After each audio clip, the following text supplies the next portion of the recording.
Tua palavra é lâmpada para os meus pés, Senhor. Lâmpada para os meus pés, Senhor, luz para o meu caminho. Lâmpada para os meus pés, Senhor, luz para o meu caminho. Tua palavra é lâmpada para os meus pés, Senhor. Lâmpada para os meus pés, Senhor, luz para o meu caminho. Lâmpada para os meus pés, Senhor, luz para o meu caminho. Olá, meus queridos irmãos e minhas irmãs, paz e bem. Eu sou o Padre Aurélio Mariano, pároco da paróquia Nossa Senhora da Conceição de Paulo Ramos. E a partir de hoje, todas as quartas-feiras, estaremos nos encontrando neste horário para as novas catequeses, a catequese em seu lar. Vamos inicialmente refletir esses tempos sobre o Pai Nosso. O nosso segundo encontro semanal está agendado para todos os sábados, nesse mesmo horário, para refletirmos a Palavra de Deus. Quero convidar nesse dia, porém, cada um de vocês, em casa, se puderem, tomar a Palavra de Deus, a Sagrada Escritura, abrirem a sua Bíblia no segundo o Evangelista Lucas, para tomarmos a Palavra de Deus no capítulo 1, ou melhor, no capítulo 11, versículos de 1 a 4. Nesse primeiro momento vamos encontrar então esse Jesus que fala a seus discípulos. Certo momento, estando Jesus reunido com os seus discípulos, quando terminou, um de seus discípulos lhe pediu: Senhor, ensina-nos a rezar, como também João Batista ensinou a seus discípulos. Jesus lhe respondeu: quando orardes, dizei: Pai nosso que estás nos céus, santificado seja o teu nome. Venha o teu reino. Dá-nos a cada dia o pão nosso e perdoa-nos os nossos pecados, pois também nós perdoamos aqueles que nos devem. E não nos deixes cair em tentação, mas livra-nos do mal. Esta oração é praticamente a síntese de todo o Evangelho, assim como a síntese de toda a missão de Jesus. E é também um legado que esse próprio Jesus deixa a seus discípulos. No dia de hoje, nessa nossa catequese, vamos começar, porém, refletindo o primeiro pedido da oração. Ainda mais, refletindo o primeiro passo da oração, que se trata precisamente de reconhecer a Deus como um Pai. No Antigo Testamento, nós não conhecíamos quem era Deus. Mesmo na sarça ardente, no livro do Gênesis, nós vemos a experiência do encontro de Moisés com Deus, que se manifesta a ele na forma de um fogo que não se consome. E quando se aproxima, se dá conta de que se trata de Deus. E dessa sarça ardente, uma voz que lhe diz: Eu sou. Deus não revela a sua identidade. Mostra-se na forma de uma sarça, mas não mostra de fato qual é a sua identidade. Só mais tarde, com a pessoa de Jesus, é que nós vamos conhecer quem Deus é. Sim, como se aprendeu do Antigo Testamento, não? Deus é poderoso, Deus é o Altíssimo, é aquele que está inalcançável. Mas agora, em Jesus Cristo, esse Deus poderoso, Altíssimo, se fez tangível, alcançável. Ele veio ao nosso encontro. Ele não é uma ideia vaga, mas ele é um Pai. Jesus utiliza uma categoria humana para falar do Pai. Mas o que significa dizer que Deus é Pai? Logicamente, a nossa inteligência nos remete à ideia de que Pai é aquele que é o progenitor, aquele que tem filhos, que dá a eles o sustento. Também Jesus aproveita essa noção para expandir aquilo que, como eu dizia, se trata da precisa realidade de Deus. Sim, Deus é um Pai, aquele que cria, é o progenitor, aquele que sustenta, que dá tudo o necessário aos seus filhos. Mas para além disso, ao revelar-se como Pai, Deus quis também revelar qual seja a nossa identidade. Somos filhos. Portanto, somos colocados numa relação profunda com aquele que nos criou. Nós não somos simplesmente, puramente criaturas, mas para além, como eu dizia, somos filhos. E não filhos quaisquer, mas filhos ao modelo do Filho maior, que neste caso é Jesus Cristo. O primeiro passo, então, é reconhecer que esse Deus vem a nós, vem ao nosso encontro como um Pai amoroso, que se faz atencioso e que nos dá um grande presente de amor. Esse presente de amor não bastasse a nossa vida, a nossa existência, a nossa história, é um Deus que nos dá o presente de amor na pessoa de Jesus Cristo. Sim, Jesus, sendo o Filho amado do Pai, é o presente para toda a humanidade, porque nele, a partir dele e com ele, nós conhecemos, como dizia, o próprio Pai.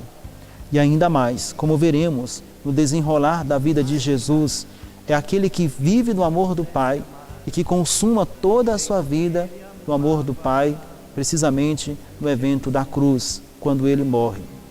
Assim reconhecemos-nos em Jesus aquilo que nós somos chamados a assumir plenamente nas nossas vidas, a sermos filhas e filhos de um Pai. Não é possível um pai sem filhos.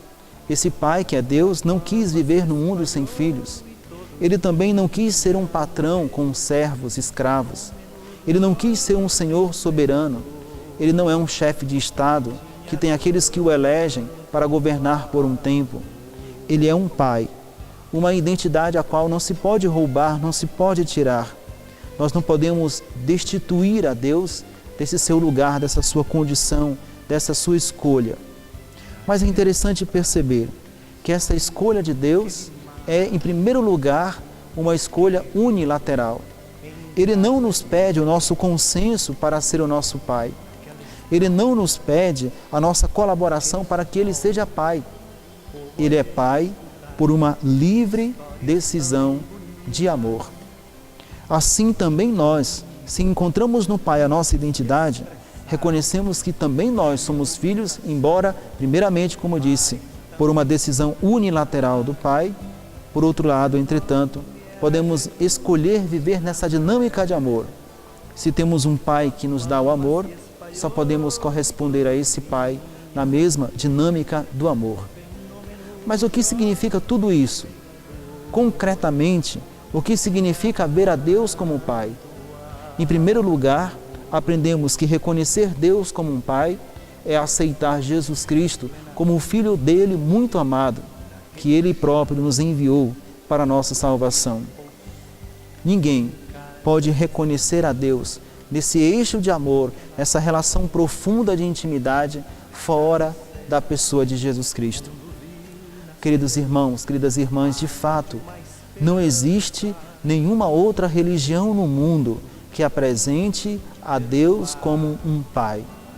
Em todas as demais religiões se fala de um Deus soberano, poderoso, e eu dizia no princípio desta reflexão que Ele sim, Ele é tudo isso.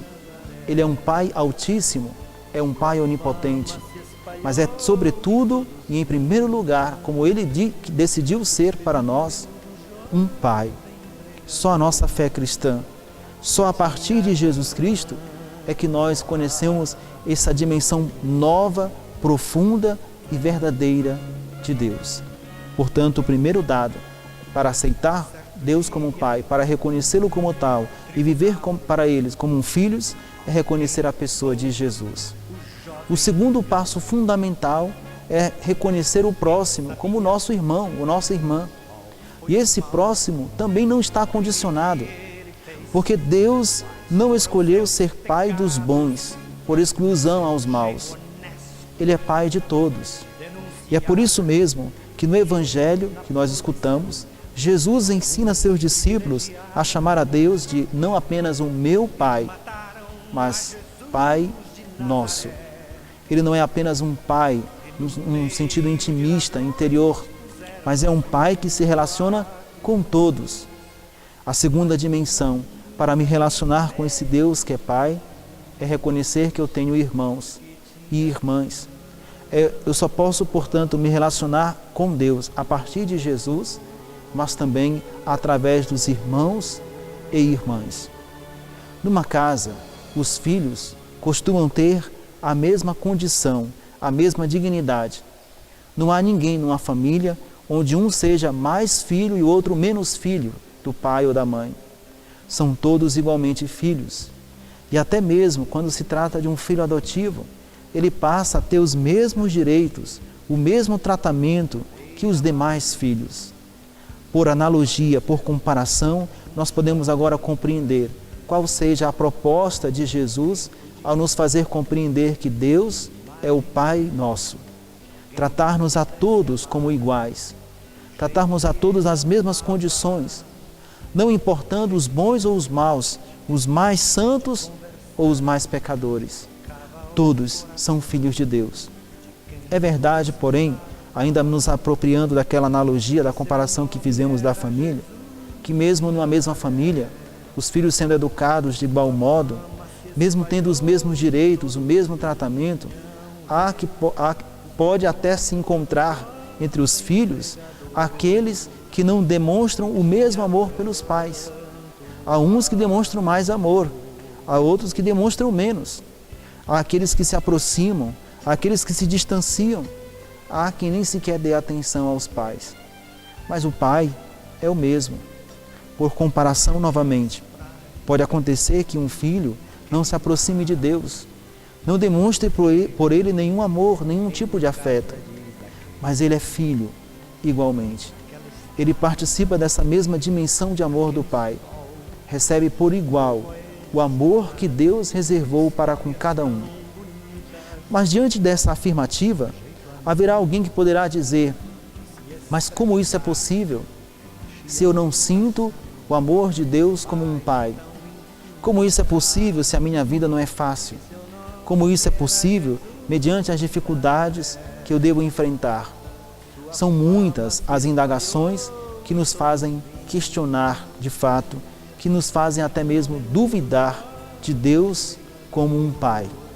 Que respostas nós podemos encontrar para estas alternativas, para estas situações particulares? Voltemos à analogia da família. Às vezes os pais educam os seus filhos todos, como dizia, de uma mesma forma, com igualdade, dando-lhes o mesmo amor. Mas os filhos nem sempre têm o mesmo sucesso na vida, por diversas razões. Uns têm muito êxito nos estudos, na vida de trabalho, na vida familiar afetiva. Outros, talvez, em alguma área, acabem encontrando alguma dificuldade. Mas nada disso acontece pela falta de amor dos pais. Tudo isso acontece, muitas vezes, por empecilhos que os próprios filhos carregam consigo. Portanto, a filiação de Deus, sermos filhos e filhas de Deus, não nos torna pessoas ilesas, não nos torna pessoas invulneráveis a situações de dificuldade. Pelo contrário, como filhos temos a liberdade de ficar na casa dos pais, de sair da casa dos pais, de viver a própria vida. Mas o que vai determinar, o que vai nos ajudar a viver como filhos felizes no mundo, em primeiro lugar, é se mantermos uma relação com os pais afetuosa. Essa relação de amor, muitas vezes, é o que ajuda aos filhos para que eles possam enfrentar as dificuldades da vida. É o suporte das suas existências. Assim, todos os filhos de Deus, independente de quem sejam, estão expostos às dificuldades do mundo, mas só poderão encontrar, de fato, o sustento, a força para responderem a esses questionamentos, às intempéries da vida, para se manterem de pé, se de fato estiverem na relação com o Pai. E não é à toa, por isso, que Deus, além de tudo, providenciou para cada um de nós também aquela realidade de sermos irmãos uns dos outros. A vida fraterna é precisamente isso, reconhecer que eu posso ser suporte para um irmão que precisa mais de mim. Do outro lado, muitas vezes eu posso precisar do suporte de um irmão que está a fraquejar, está passando por dificuldades. Queridos irmãos, encontramos agora aquilo que é o núcleo do coração de Deus enquanto Pai. No coração de Deus, nós encontramos não apenas aquilo que nós somos, como que se olhássemos num espelho e reconhecemos o quanto somos amados por Deus como um Pai muito especial, mas no seu coração nós somos colocados nos afetos uns dos outros, na relação fraterna uns com os outros. No coração de Deus nós encontramos muitos irmãos e irmãs. Um segundo passo fundamental para compreendermos tudo isso que acabamos de dizer é perceber quais sejam esses irmãos ou irmãs que possivelmente enfrentam as maiores dificuldades. Voltemos à analogia da família. Às vezes acontece que numa família, alguns filhos são bem-sucedidos e outros encontram mais dificuldades na vida. A dificuldade familiar, afetiva, como eu mencionava, a dificuldade existencial, a dificuldade econômica e assim por diante.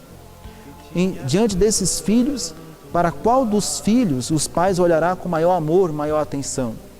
Se o pai realmente ama, certamente olhará com maior cuidado, com maior atenção, aquele filho que mais carece da sua ajuda, que mais precisa de uma força.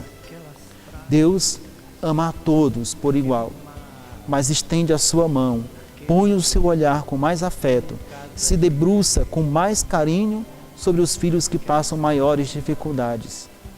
Sim, Deus ama à proporção das necessidades de cada um. O amor é o mesmo, ama a todos igualmente, mas demonstra amor àqueles que mais precisam, não por exclusão, mas por inclusão. Ama aquele que é o mais debilitado, o mais fragilizado, o mais fraco, e ama este, porque este precisa mais do bálsamo da cura, do bálsamo da conversão, precisa mais da experiência do encontro. Aquele, como disse, está mais debilitado. Não se dá remédio aos filhos sadios, só se dá remédio aos filhos doentes. É assim que o Pai nos trata. Enquanto estamos sadios, Ele nos anima, nos dá a sua força, mas quando estamos doentes, Ele nos dá os seus cuidados. Como uma mãe, que muitas vezes ao longo da noite vai visitar o filho doente no quarto, vai lhe levar o remédio, o chá, os cuidados. Cuida dele enquanto ele precisa desse tratamento. Uma vez curado, esse filho já não precisa de tanta atenção, mas nem por isso deixou de ser amado. Assim é o Pai para conosco.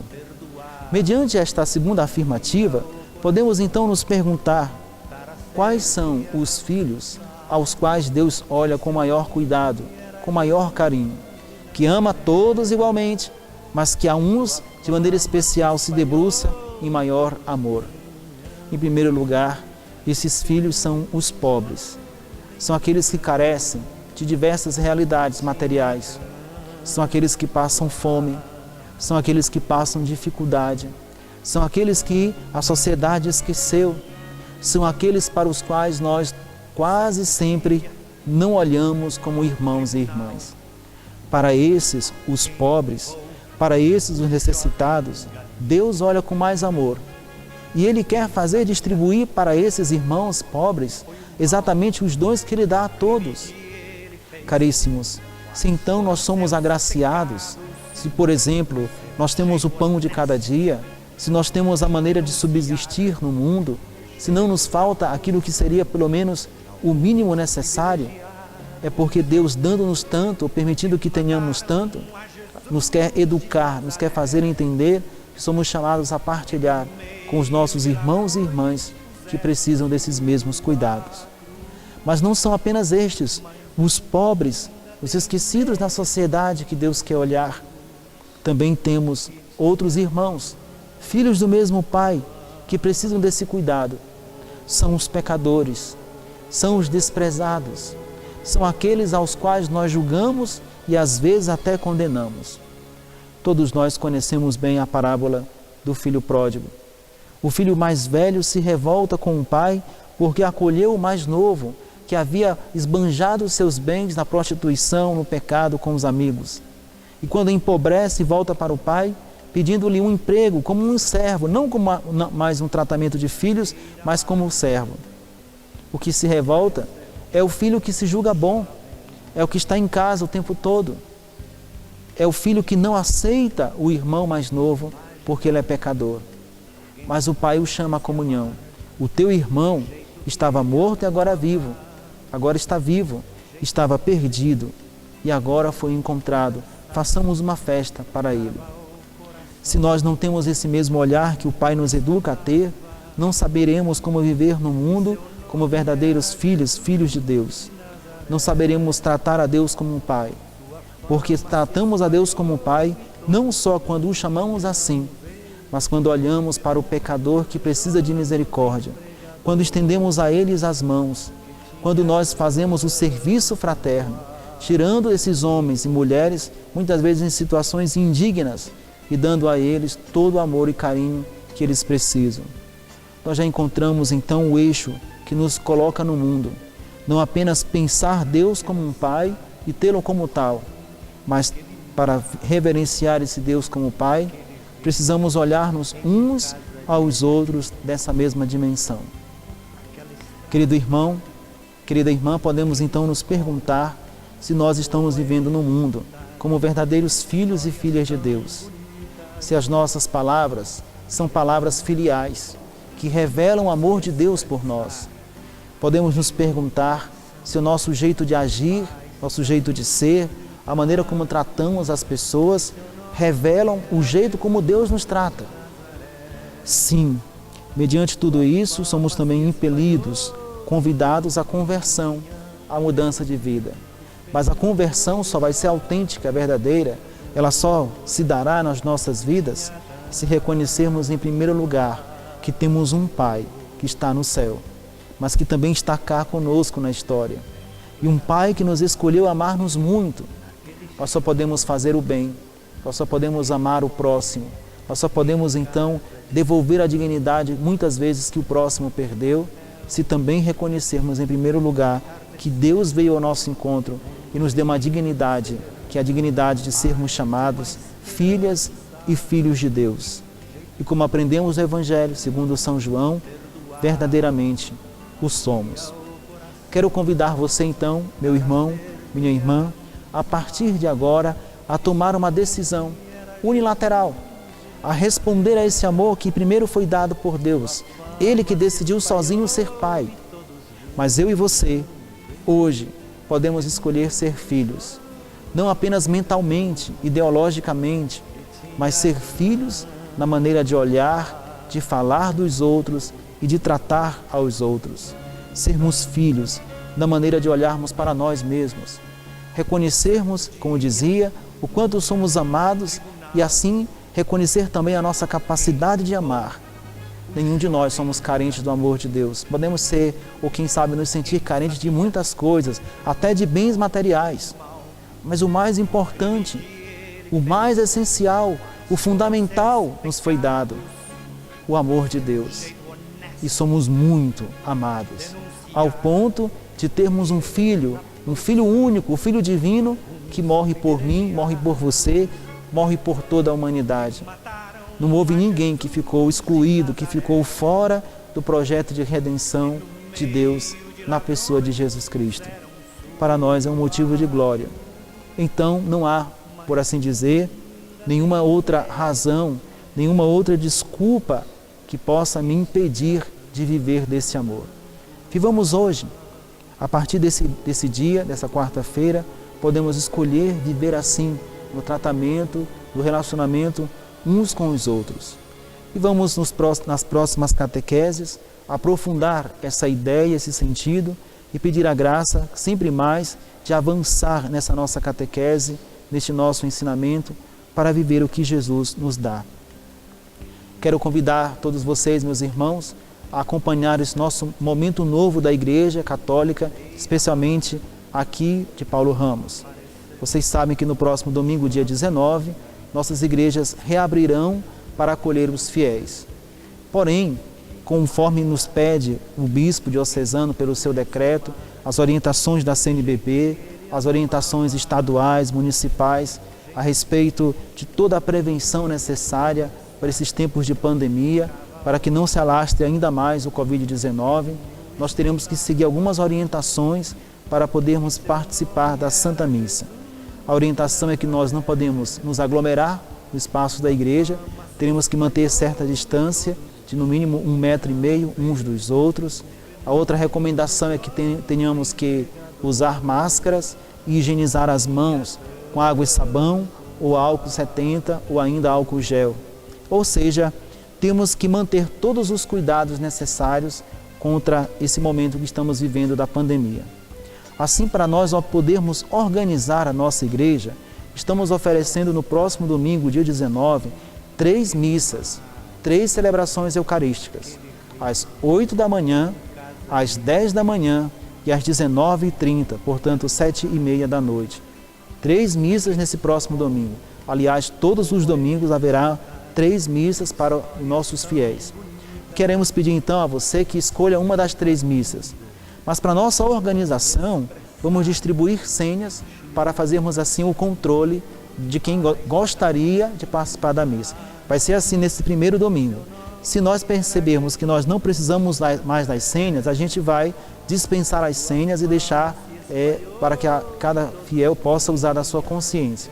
Mas nesse primeiro momento, para que a gente tenha um certo controle, uma certa organização, eu vou pedir a sua colaboração para adquirir, para receber a sua senha gratuitamente na Secretaria da Paróquia nesta próxima sexta-feira. As senhas serão limitadas. Então, se você quiser participar da missa das 8, você terá um número de vagas. Se quiser participar da missa das 10, terá um outro número de vagas. E assim, a mesma coisa acontecerá com a missa das 7h30 da noite. Pedimos a sua compreensão para que a gente possa nos organizar nesse primeiro momento. E como disse, se a gente conseguir, a gente perceber que não há aglomeração de pessoas, evidentemente vamos dispensar as senhas. Mas, querido irmão, por fim, quero convidar você a voltar para a casa do Senhor. Há um Pai que te espera, há um Pai que te ama, cheio de amor e de perdão. Volte para a casa do Senhor, venha participar da missa, escolha um dos horários e reze junto conosco a Eucaristia. E desde agora, querido irmão, querida irmã, que o Senhor te abençoe, te guarde, afaste de ti e da tua família todos os males e que esta bênção desça sobre você. Em nome do Pai, e do Filho, e do Espírito Santo. Amém. Louvado seja nosso Senhor Jesus Cristo, para sempre seja louvado. Tua palavra é lâmpada para os meus pés, Senhor. Lâmpada para os meus pés, Senhor. Luz para o meu caminho. Lâmpada para os meus pés, Senhor. Luz para o meu caminho. Tua palavra é lâmpada para os meus pés, Senhor. Lâmpada para os meus pés, Senhor. Luz para o meu caminho. Lâmpada para os meus pés, Senhor. Luz para o meu caminho.